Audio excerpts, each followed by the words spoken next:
वक्त की सबसे बड़ी राजनीतिक हलचल पश्चिम बंगाल से सामने आ रही है, जहां सत्ता के गलियारों में एक ऐसा भूचाल आया है जिसने पूरे देश की राजनीति को हिलाकर रख दिया है। चुनावी नतीजों ने बंगाल के सियासत की तस्वीर बदल दी है, लेकिन असली ड्रामा तब शुरू हुआ जब मुख्यमंत्री ममता बनर्जी ने इस्तीफा देने से इनकार कर दिया।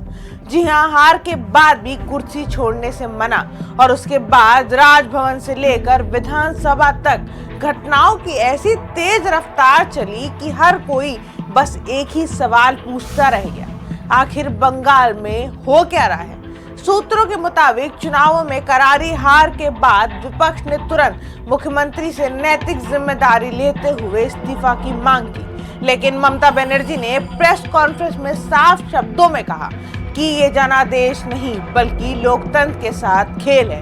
उनके इस बयान ने राजनीतिक तापमान को और बढ़ा दिया।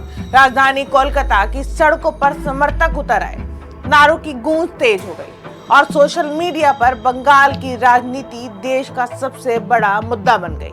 हर चैनल पर सिर्फ एक ही चर्चा, क्या ममता बनर्जी सत्ता छोड़ेंगी या टकराव और बढ़ेगा।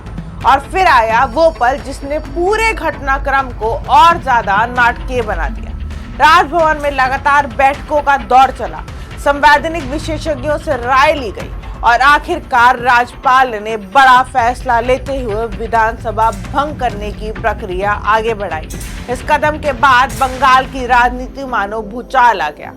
एक तरफ विपक्ष इसे लोकतंत्र की जीत बता रहा था, तो दूसरी तरफ तृणमूल कांग्रेस इसे जनता की आवाज दबाने की कोशिश कह रही थी। राजनीतिक गलियारों में आरोप प्रत्यारोप का एक ऐसा तूफान उठा कि दिल्ली तक इसकी गूंज सुनाई देने लगी। अब सवाल सिर्फ सत्ता का नहीं था, सवाल था बंगाल की राजनीतिक विरासत का। क्या ये एक युग का अंत है? क्या बंगाल में नई राजनीतिक कहानी लिखी जा रही है? और सबसे बड़ा सवाल, जनता आखिर किसके साथ खड़ी है? राजनीतिक विशेषज्ञों का मानना है कि आने वाले दिने सिर्फ पश्चिम बंगाल ही नहीं बल्कि राष्ट्रीय राजनीति की दिशा भी तय कर सकते हैं, क्योंकि बंगाल हमेशा से देश की राजनीति का बड़ा केंद्र रहा है और यहाँ की हर हलचल दिल्ली की सत्ता तक असर डालती है। इस पूरे घटनाक्रम के बीच सुरक्षा व्यवस्था भी कड़ी कर दी गई है।